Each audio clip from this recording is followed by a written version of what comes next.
और आपकी वसातत से पूरे बारामूला और रियासत के लोगों को मेरी तरफ से नए साल की मुबारकबाद।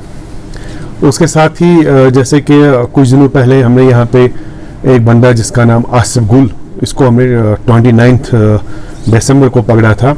इसके बारे में हम थोड़ा सा आपको जानकारी देना चाहते हैं कि ये आसिफ गुल वो बंदा है जिसको हम पिछले लगभग 8 महीने से ढूंढ रहे थे। अगर आपको याद होगा 17 तारीख को अगस्त में जो हमारी पुलिस और सीआरपीएफ की पार्टी पे अटैक हो गया था जिसमें हमारे कुछ जवान शहीद हो गए थे, और उसके बाद जो एनकाउंटर वहाँ पे हुआ जिसमें नॉर्थ कश्मीर के जो सबसे खतरनाक और लॉन्ग सर्वाइविंग मिलिटेंट्स जिनमें हैदर और दूसरा जो एफटी उसमें था उस्मान और उसके साथ एक और इनायतुल्लाह मारे गए थे। तो उस ऑपरेशन के बाद जब उसके हमने इन्वेस्टिगेशंस में चला कि ये अगर नॉर्मली उनका जो एरिया ऑफ ऑपरेशन रहता था वो सोपोर और हंडवारा के बीच में रहता था, तो ये बारामूला इलाके में गए जो काफ़ी टाइम से बिल्कुल पीसफुल था, शांत था, वहाँ पर था। तो उसी इन्वेस्टिगेशन चलते हमने कुछ वहाँ पे उसको कुछ OGWs को अरेस्ट किया था।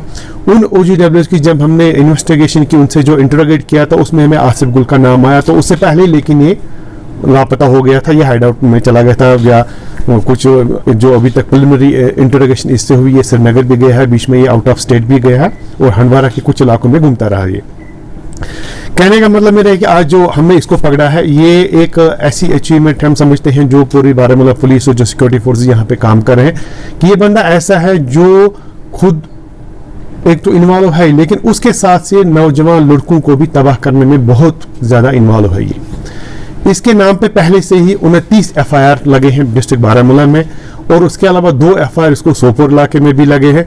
4 बार इसका इससे पहले PSA हुआ है, और आज इसका डिस्ट्रिक्ट बारामूला में ये जो FIR नंबर 30 इसके नाम पर लग गया है। इसकी कहानी थोड़ा मैं इस तरह बताऊंगा। इस जो 17 अगस्त के एनकाउंटर में जो एक इनायतुल्लाह मीर मारा गया जो पटन एरिया का रहने वाला था, वो लड़का उसका दोस्त आबिद, ये आबिद पढ़ते थे जम्मू में इंजीनियरिंग कॉलेज में, ये 4th सेमेस्टर का इलेक्ट्रॉनिक्स एंड कम्युनिकेशन का स्टूडेंट था। फरवरी के महीने में ये घर से निकलता है इस बहाने कि मुझे यूनिवर्सिटी जम्मू इंजीनियरिंग कॉलेज जहाँ ये पढ़ता था ये वापस ज्वाइन करना है। कुछ दिन पहले ही निकलता है, तो घर वाले इसको बोलते हैं आबिद को क्या पहले क्यों निकलोगे? बोलते मुझे कुछ दोस्त के पास जाना, उसके बाद उधर ही जम्मू से अपने कॉलेज ज्वाइन करूंगा। अल्टीमेटली ये जम्मू पहुंचता है, लेकिन जम्मू से सीधे ये पहुंचता है वाघा बॉर्डर, वहां से ये वीज़ा पे पाकिस्तान चला जाता है। कुछ दिनों के बाद जब इसकी मिसिंग रिपोर्ट यहाँ पे पड़ती है तो इन्वेस्टिगेशन में इसका सारा हाल सामने आता है। ये आबिद जो इस वक्त पार बैठा है TRF वहाँ पे इसने ज्वाइन की है, और आसिफ गुल जो ये हमने पकड़ा इसको, ये इसके साथ मुसलसल राब्ते में रहा। और आसिफ गुल को टास्किंग की थी कि यहाँ से जितने ज़्यादा लोकल लड़के, पढ़े लिखे लड़के जो TRF में इनको इन्वॉल्व करे उसके साथ वो मुंसलिक हो जाए। तो इसी कोशिश में से काफ़ी से लड़कों की थी। जो इनायतुल्लाह मीर था उसी सिलसिले की एक कड़ी थी। तो इसने क्या किया, जैसे इनको एक्टिव किया, इसको इनायतुल्लाह मीर को साथ ही उसको नॉर्थ कश्मीर से निकालकर शोपियान के इलाके में भेज दिया, कि जो हमें फिर बाद में इसकी कुछ लोकेशन भी वहाँ पे मिली थी। अल्टीमेटली 17 अगस्त से पहले, कुछ दिनों पहले ये जो इनायतुल्लाह मीर एक और OGW जो हमने पहले ही पकड़ा था, जो उसके ऑपरेशन के बाद मोहम्मद यासीन जो तापर का रहने वाला, उससे रब्ता करता कि मुझे किसी तरह से अपने इलाके में वापस ले आओ, मैं यहाँ दूसरे इलाके में, यहाँ मेरी जान पहचान नहीं है, मुझे अपने इलाके में वापस ले आओ। तो आसिफ गुल से रब्ता करता है, आसिफ गुल हैदर और उस्मान के साथ रब्ते करते हैं। उसके बाद उनको डायरेक्शन मिलती है कि आसिफ गुल जाएगा, उसको वहां से वापस लाएगा। तो उसके बाद आसिफ गुल 12 अगस्त को यहाँ से जाता है शोपियान में, उसको अपनी गाड़ी से लेकर बूसू पटन में उसको वहाँ पे एक जगह पे रखता है। तो 5 दिन के बाद उसका फिर वहाँ पे एनकाउंटर होता है। अभी तक जो इससे और हमें प्रिलिमिनरी इन्वेस्टिगेशन मिली थी, इसने सोपोर के इलाके से जो ऑलरेडी एक OGW बंद है लश्कर का, उससे इसने 3 ग्रेनेड्स लिए थे जो इसको लड़कों को यहाँ पे हवाले करने थे, वो हम आपको भी दिखाएंगे। ये एक नया किस्म का ग्रेनेड है, इससे पहले शायद मेरे ख्याल से इस तरह का ग्रेनेड नहीं पकड़ा गया। एक पैक था और छुपाया भी था। कैसे, इसने जब गाड़ी में जा रहा था, इसने कोयले की बोरी होती है जो हम यहाँ कांगड़ी के लिए यूज करते हैं, उसमें डाल के रखे थे प्लास्टिक के डब्बे में, कि नॉर्मली अगर चेकिंग करते हैं तो साफ देते हैं कोयले की बोरी है, इसको कोई चेक नहीं करेगा। लेकिन ऑलरेडी हमारे रडार पर था, हम ढूंढ रहे थे उसको, बड़े टाइम से ढूंढ रहे थे। तो जब माइन्यूटली सर्च की तो उसमें से प्लास्टिक का डब्बा निकला, प्लास्टिक के डब्बे में से अंदर से 3 ग्रेनेड्स निकले। जहां तक इसकी दूसरी कार्रवाई का ताल्लुक है, तो इसने यहाँ पे जो अभी तक हमें जो प्रिलिमिनरी इसकी इंटरोगेशन में रिपोर्ट मिली है कि इसने काफ़ी सारी एक्सटॉर्शन भी किया है लश्कर के नाम पर और TRF के नाम पर। मैं उन हजरात से भी अपील करता हूँ जिनसे इसने ज़बरदस्ती पैसे लिए हैं। नो डाउट कि उनने हमारे पास किसी ने आज तक रिपोर्ट नहीं किया, लेकिन हमें उनमें से कुछ लोगों के नाम पता चले हैं जिनसे इन्हें एक्सटॉर्शन की है कि अगर वो वक्त पे हमें बताते तो इतना बड़ा ये मुजरिम नहीं बनता, या ऐसे भी कह सकते हैं कि ये इतना ज़्यादा डीपली इन्वॉल्व नहीं होता कि वक्त पे इसका तदारुक करते।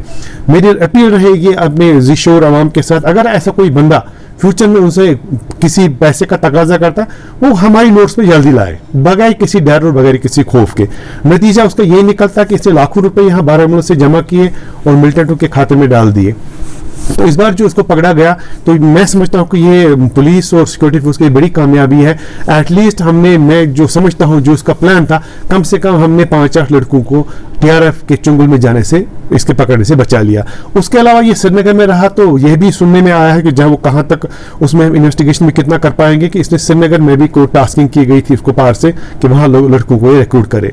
उसके अलावा एक और एंगल इसका निकल रहा है कि जो आपको याद होगा कुछ महीने पहले हंदवारा से एक नारकोटिक्स की बड़ी एक डील पकड़ी गई थी, तो वो जो उसमें पकड़ा गया था वो इसका रिलेटिव है, बीवी की तरफ से इसका रिलेटिव है, तो ये कहीं ना कहीं एक नार्को टेररिज्म के साथ भी लिंक है। फर्दर इन्वेस्टिगेशन में जारी है, तो जो हम इससे मजीद तफसीलात आएंगे वक्त पर हम आपके साथ शेयर करेंगे। सर आपने कहा ये आउट ऑफ स्टेट भी गया था, किस पर्पस के लिए गया था? मिलिट्री एक्टिविटीज के लिए गया था आउट ऑफ स्टेट या और किसी पर्पस? देखिए अभी मैंने आपको बताया, अभी प्रिलिमिनरी इंटरोगेशन चल रही है। अभी निकला कि जो हमने इसका एनालिसिस किया पैटर्न मूवमेंट का, तो उसमें निकला इसमें आउटसाइड स्टेट के टावर्स भी आए। अब इंटरोगेशन इसको चल रही है हमारी JIC में, इसमें बाकी सारे जो हमारे सिस्टर एजेंसीज हैं वो भी इससे पूछताछ कर रहे हैं। क्या करने गया था वो हमें पता चलेगा कि ये ऐसे गया था घूमने के लिए या किसी पर्पस। अब एक्सपीरियंस है कि जो हमने अभी तक इससे पूछा तो 100% किसी न किसी टास्किंग के लिए आउट ऑफ स्टेट गया होगा। आई एम नॉट 100% श्योर, लेकिन जो मैं अपना अंदाजा कर सकता हूँ कि जो उसकी जिस तरह की इसने कार्रवाई अभी तक की है इन्वेस्टिगेशन के दौरान अभी तक बारामूला में इसका बड़ा टास्किंग था। यहाँ में एक और बात कहना भूल गया बीच में कि इसको एक और रिसेंट टास्किंग मिला था। यहाँ पे एक काउंसलर साहब हैं रिसेंटली बने हैं, उसको टास्किंग की गई थी, उसको आप उस किसी तरह उसके मिलो उसको एलिमिनेट करने का, उसका वो टारगेट बन गया। He is an high value target इनके हिसाब से कि उसको टास्किंग गई थी आप किसी तरह उसके नज़दीक हो जाओ या कोई लड़का उसके नजर सो डैट किसी मूवमेंट का पता चलेगा तो उसको उनको मारना था। तो ये भी हमें पता चला कि उसको हमने खबरदार किया है उस काउंसलर को। तो मैं समझता हूँ कि ये हमारी खुशकिस्मती है, उसकी भी खुशकिस्मती कि वक्त से पहले हमें पता चल गया कि इसका प्लान क्या था यहाँ टाउन में। तो रिसेंटली अगर आपको पता होगा कि ये अगस्त 17 के बाद परसों 28 दिसंबर को टाउन में आया, तब तक ये टाउन में नहीं है और वो भी अपने घर नहीं गया, ये ओल्ड टाउन गया। तो नेक्स्ट डे हमने इसको नाके पे पकड़ लिया फिर। Thank you.